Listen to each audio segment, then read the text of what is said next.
하나님 말씀을 봉독하겠습니다. 다니엘서 6장 1절로 10절 말씀입니다.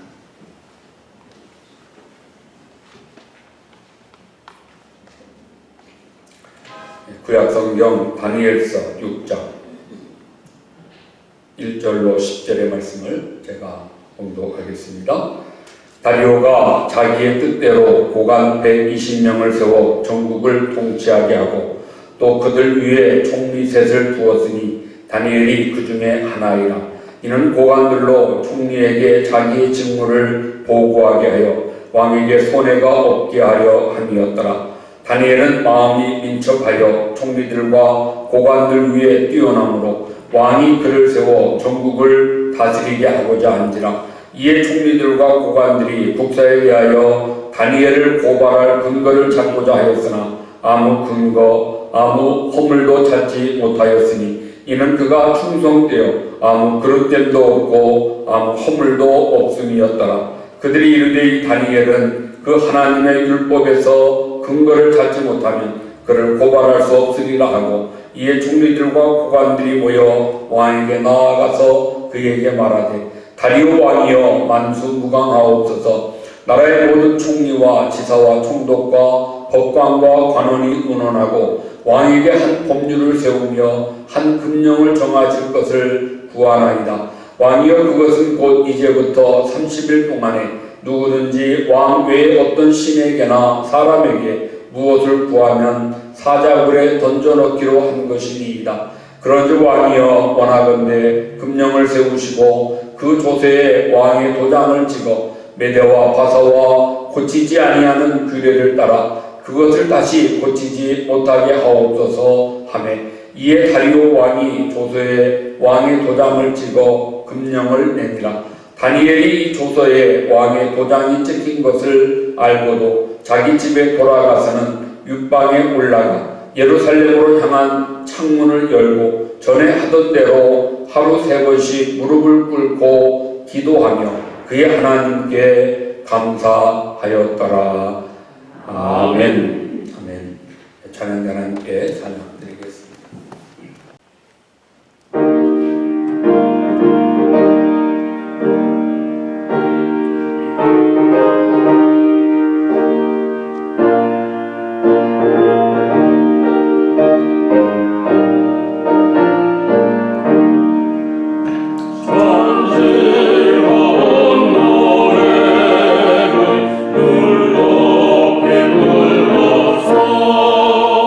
이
다니엘서 6장에 다니엘의 기도와 감사 이런 제목으로 함께 말씀을 나누면서 같이 은혜를 받고자 생각합니다. 오늘 다니엘서 6장의 말씀은 우리에게 널리 잘 알려진 내용이죠. 다니엘이 사자굴에서 살아난, 사자굴에서 구원받은 스토리입니다. 동화 같은 이야기입니다. 사실 동화처럼 우리는 어렸을 때부터 주일학교에서 수없이 들었던 이야기이고, 아마 저도 이 다니엘서 6장의 말씀으로 주일학교 아이들부터 시작해서 한 10번 이상은 설교한 것 같은 그런 느낌이 있습니다. 그런데 이 다니엘서 6장의 말씀으로 설교할 때마다, 말씀을 전할 때마다, 이 본문을 대할 때마다 새로운 어떤 이런 감격과 그때 주시는 영감들이 이 새로운 것을 저 자신 느끼면서 참 이 다니엘서 6장의 말씀이 우리에게 너무나 귀한 말씀이구나 이런 생각을 하지 않을 수 없습니다. 다니엘서 5장 마지막 절에 제가 2주 전에 말씀을 드렸죠. 바벨론의 벨사살 왕이 잔치하다가 메네메네 대결 우바르신이라고 하는 벽에 글씨가 쓰여지고 그 글씨를 다니엘이 해석했을 때 그날 밤 벨사살은 죽임을 당하였습니다. 그리고 그날 밤 당시 세계를 지배했던 강대국 바벨론이 멸망했습니다. 그리고 바사의 고레스 임금이 바벨론을 정복하고 이 고레스 임금은 다리오라고 하는 사람을 총독으로 바벨론을 다스리게 하였습니다. 그래서 다리오가 바벨론을 다스리면서 120명의 장관들을 세웠습니다. 오늘날로 말하면 도지사급이겠죠. 나라를 120개로 구분해서 120명의 이 도지사들을 세우고 그 위에 3명의 총리를 두어서 123명의 고관들로 정부 조직을 꾸리고 이 메데 바사의 나라를 세워갔습니다. 고레스 왕이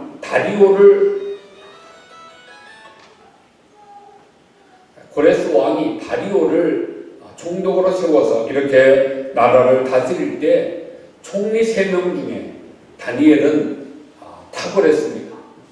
그래서 다리오에게 인정받게 되고 총애를 받게 될 때 다른 총리들이나 다른 고관들이 시기하게 되고 결국 이 다니엘을 어떻게 하든지 몰락시키고자 그를 뒤지기 시작했습니다. 시기하고 함정에 빠뜨리려고 샅샅이 뒷조사를 했지만 아무런 허물을 찾아낼 수 없을 때에 음모를 꾸미게 되죠.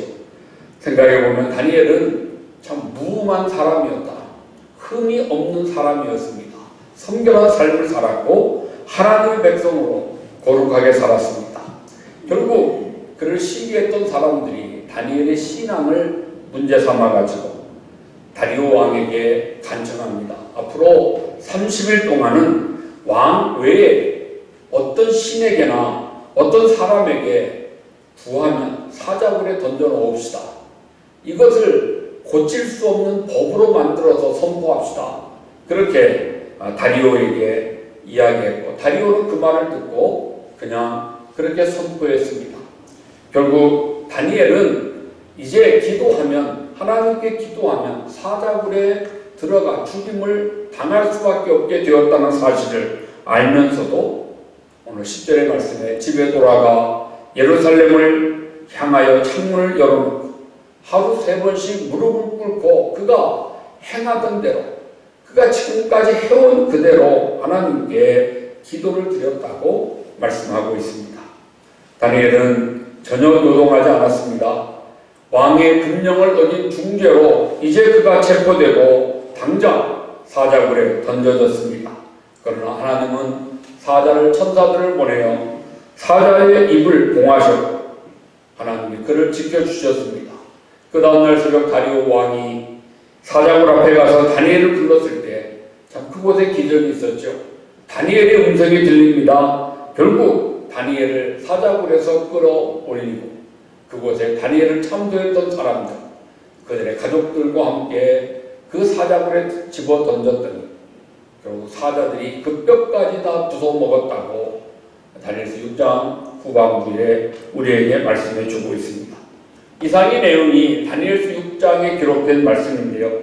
우리는 여기에서 다니엘의 그 탁월한 신앙, 그의 그 탁월했던 믿음과 그의 인격을 통해서 우리에게 주는 그런 교훈을 받아보겠습니다. 저는 오늘 두 가지만 말씀드리고 싶습니다. 하나는 다니엘은 기도의 사람이었다는 것이고, 또 하나 다니엘은 감사의 사람이었다는 것입니다.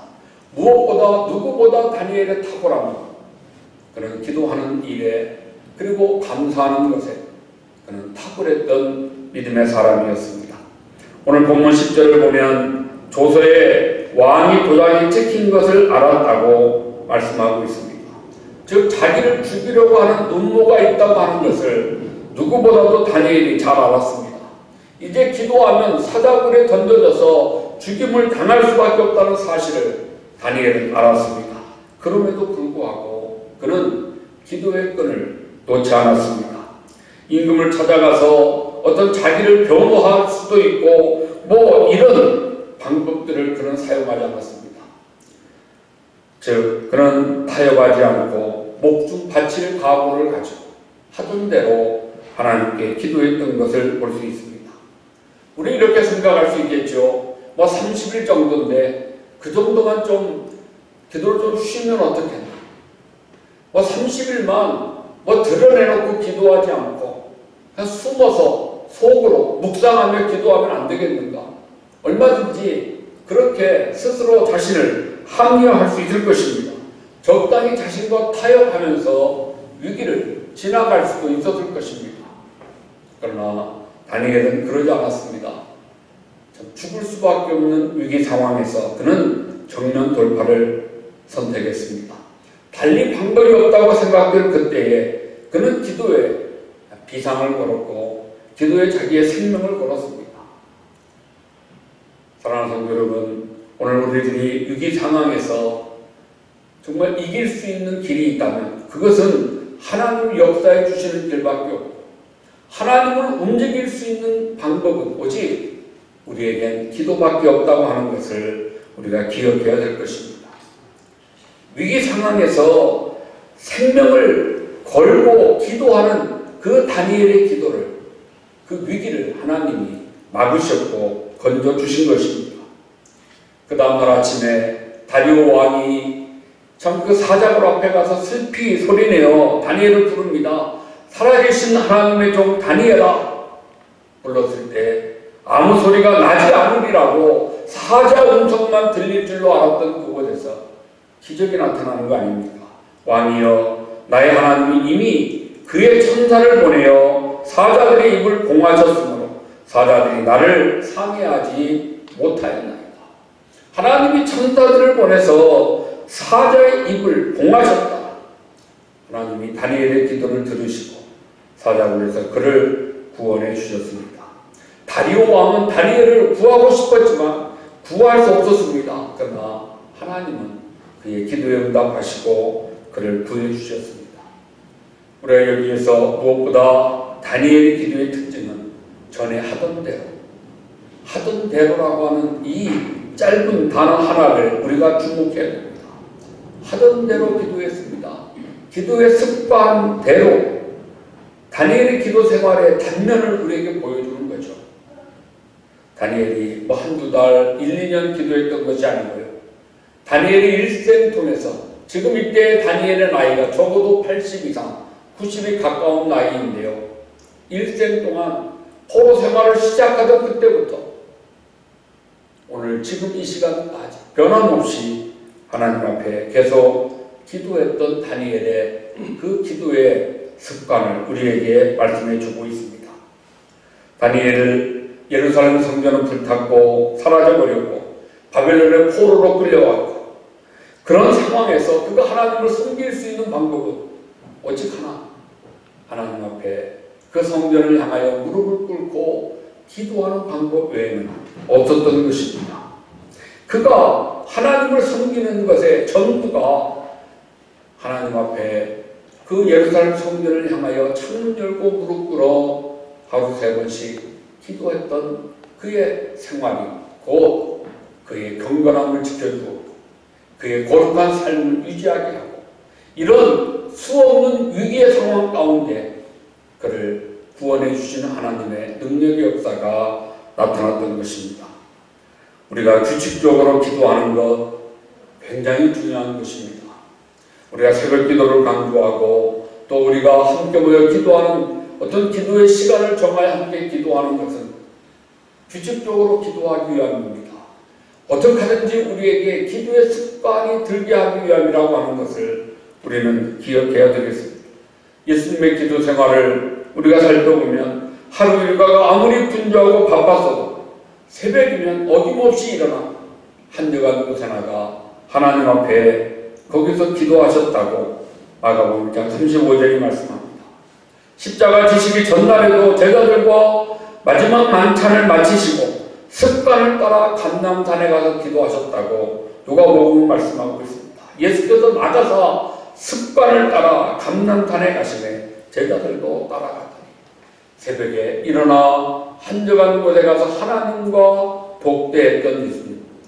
죽기 마지막 그 시간에도 습관대로 행하던 대로 감람산에 올라 하나님 앞에 기도했던 예수님의 기도의 생활, 기도의 습관, 우리가 주목하고 본받고 따라가야 될 우리의 신앙생활이 되는 것입니다. 기도하는 일이 거룩한 습관이 되기 위해서 우리 예수님이나 다니엘처럼 기도의 시간이 정해져 있어야 되고요. 기도의 장소를 정해야 됩니다. 골방이 있어야 되는 것입니다. 기도의 시간을 정하여 하나님 앞에 기도하는 습관을 가져야 됩니다. 그리고 매일같이 규칙적으로 기도가 생활화되도록 우리가 해야 할 것입니다. 할 수 있다면 소리내어 기도하는 습관을 가져야 됩니다. 또한 우리가 규칙적으로 기도의 습관을 갖기 위해서는 중보 기도에 힘써야 됩니다. 우리가 중보 기도하지 않고는 정말 오랜 기도의 시간을 갖기가 어렵습니다. 성도들을 위해서, 주변의 이웃들을 위해서, 우리가 선교를 위해서 이처럼 중보의 기도를 힘쓸 때에 규칙적으로 기도의 거룩한 습관을 가질 수가 있을 줄로 생각합니다. 두 번째입니다. 다니엘에서 우리가 배워야 될 그의 탁월함은 무엇인가? 다니엘은 감사의 사람이었음을 우리에게 말씀하고 있습니다. 오늘 10절에 이렇게 말씀하죠. 그가 하나님 앞에 기도했을 때 하루 3번씩 무릎을 꿇고 기도하며 그의 하나님께 감사하였다. 다니엘은 지금 생명을 잃을 수밖에 없는 위기의 상황임에도 불구하고 그는 하나님께 감사했습니다. 여러분, 기도와 감사는 뗄래야 뗄 수 없는 그런 깊은 관계가 있습니다. 그러기에 다니엘은 기도할 때마다 하나님께 감사했습니다. 감사가 생활화되었고 감사가 체질화되었다는 것입니다. 보통 사람들을 우리 어떤 사람을 건드리기만 하면요, 입에서 튀어나오는 것이 욕이 나오는 사람들이 있어요. 습관이 그렇게 되는 거예요. 그 사람이 뭐 나쁘거나 그 사람이 악해서 그런 것이 아니고요. 어떤 말의 습관이 그렇게 된 사람들이 있더라고요. 때로는 제가 주변의 목사님들에게서 깜짝 놀랍니다. 그냥 입만 열면 그 새끼 저 새끼 막 나와요. 그래서 제가 얼마나 당황스러운지 몰라요.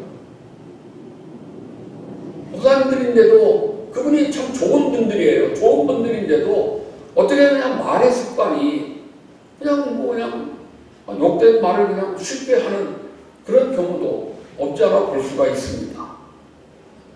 그러나 다니엘은 건들면 기도가 나오고 옆에서 툭 치면 나오는 것이 감사가 나왔다는 것입니다. 욕이 나오고 더러운 성질이 나오고 그런 사람들도 많은데 다니엘은 그렇지 않았고 오늘 저 여러분 우리들도 그러지 않아야 됩니다. 이것이 그리스도인들의 모습이 되어야 합니다. 주변에 수많은 사람들이 그를 죽이려고 압박하고 뭘 찾고 뒤지고 온갖 수를 다 썼어도 그는 변함없이 기도와 감사만 그에게서 나왔습니다. 그만큼 그는 감사가 충만했다.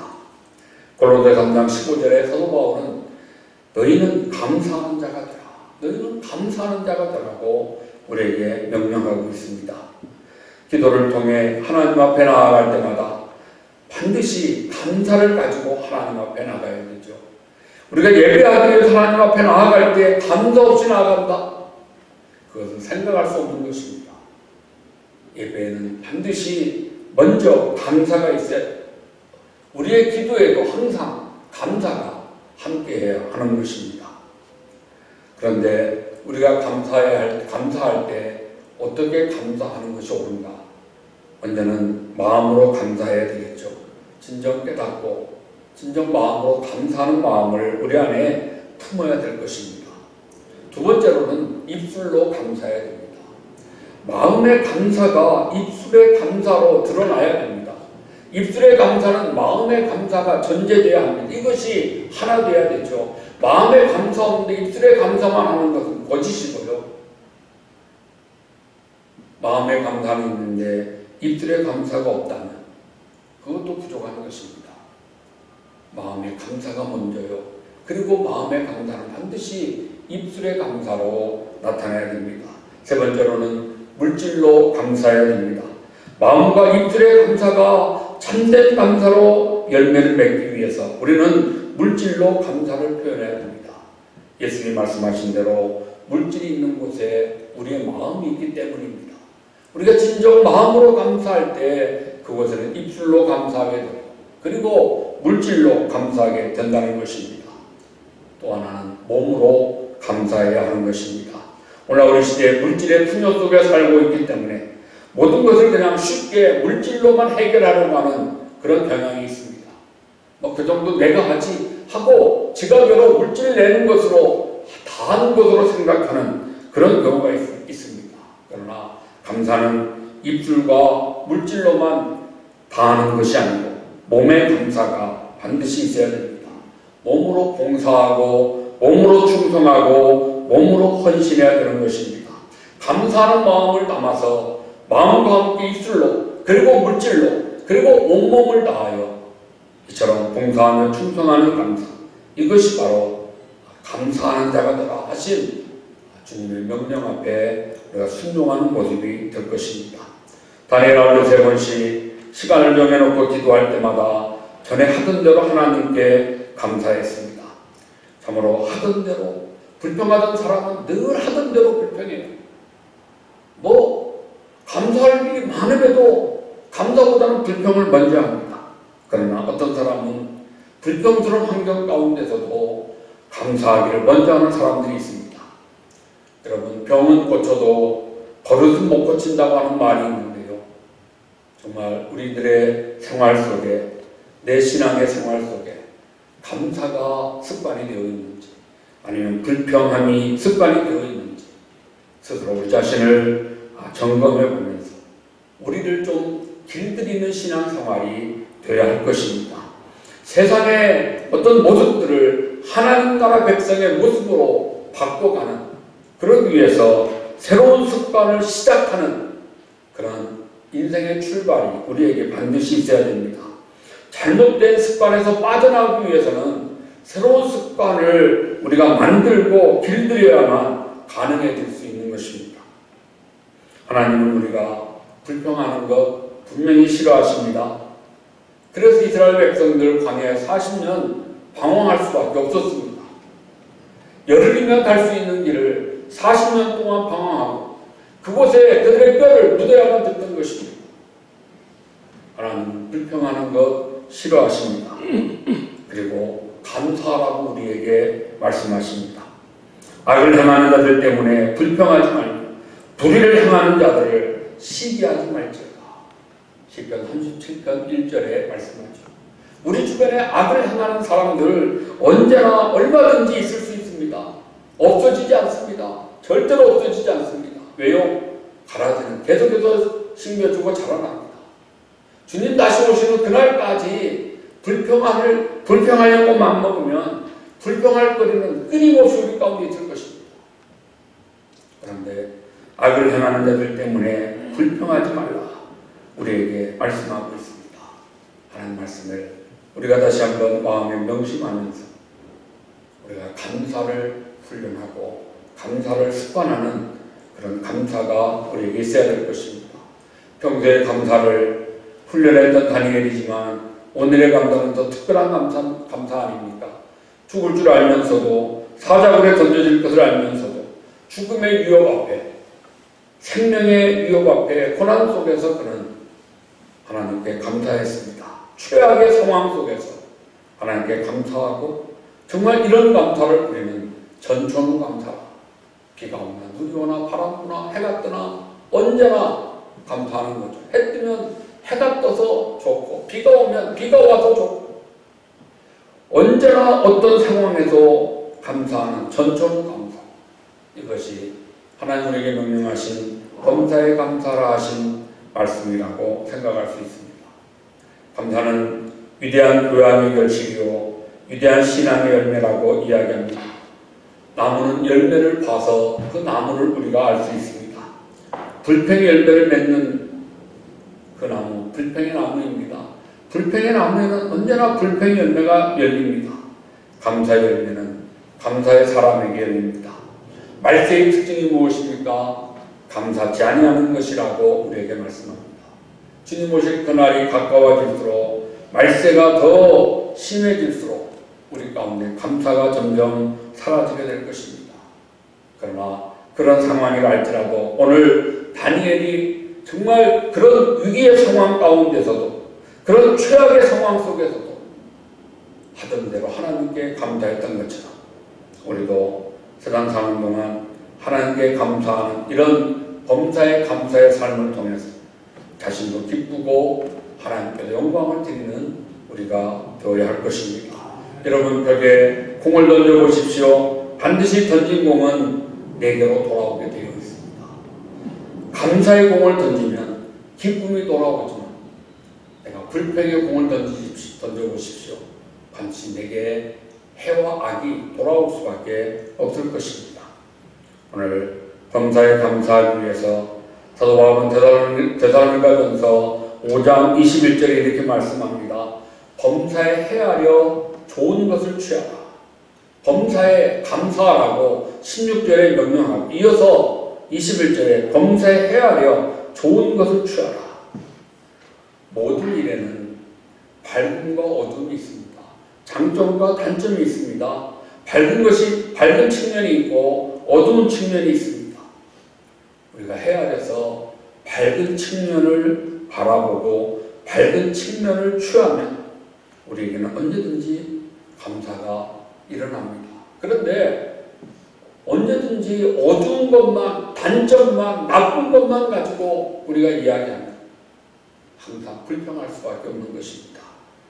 너희는 범사에 헤아려 좋은 것을 취하라고 명하시는 하나님 말씀을 명심하면서 하나님 앞에서 감사의 사람, 다니엘과 같은 탁월한 감사의 사람 될 수 있기를 주님의 이름으로 축복합니다. 이 결론의 말씀을 드립니다. 다음 주에는 추수감사 주일입니다. 다니엘은 기도하는 사람이었습니다. 하루 3번씩 기도했습니다. 여러분, 기도는 심는 것입니다. 많이 심으면 많이 거둡니다. 여러분 믿으십시오. 기도는 심는 것입니다. 많이 심으세요. 많이 거둡니다.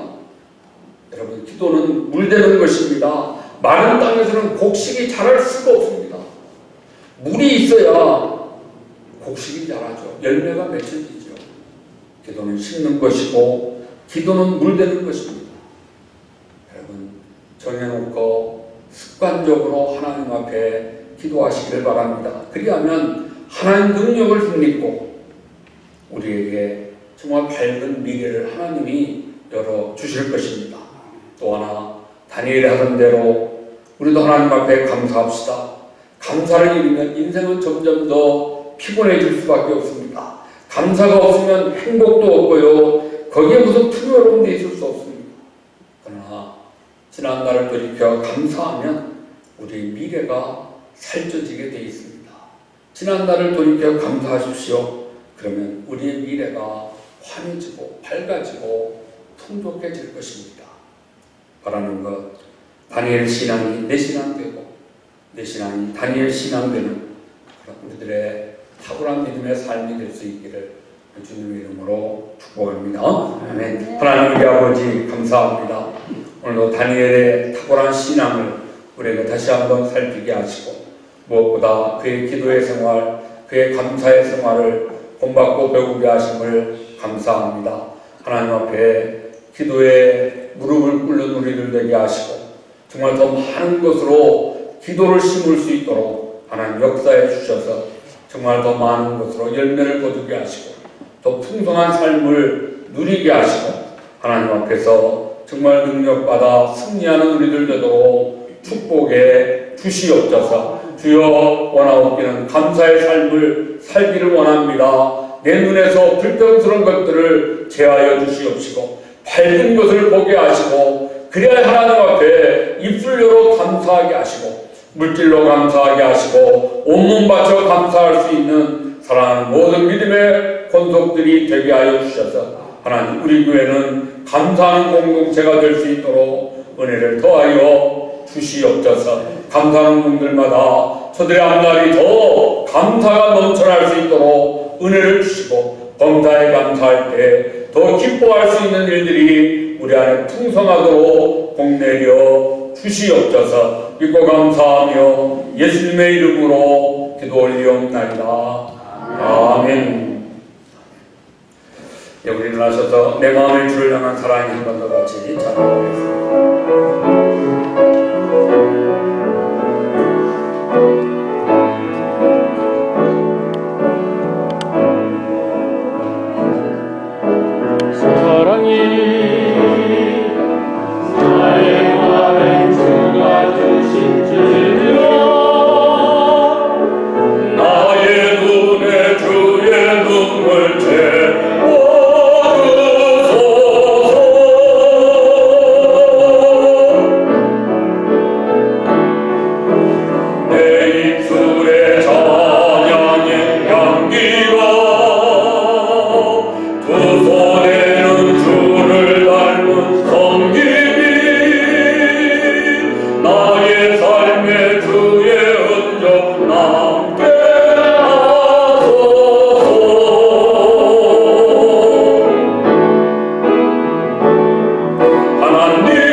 만국하신 사랑하심과 성령님의 감동, 교통하심이 오늘 다니엘의 기도의 생활, 감사의 생활을 본받아 우리도 기도를 심고 감사를 생활하여 기쁨과 하나님 영광을 돌리기를 소원하며 다짐하는 사랑하는 모든 성도들을 심령 위에 몸된 교회 위에 이제로 영원토록 함께 있을지어다. 아멘. 아멘.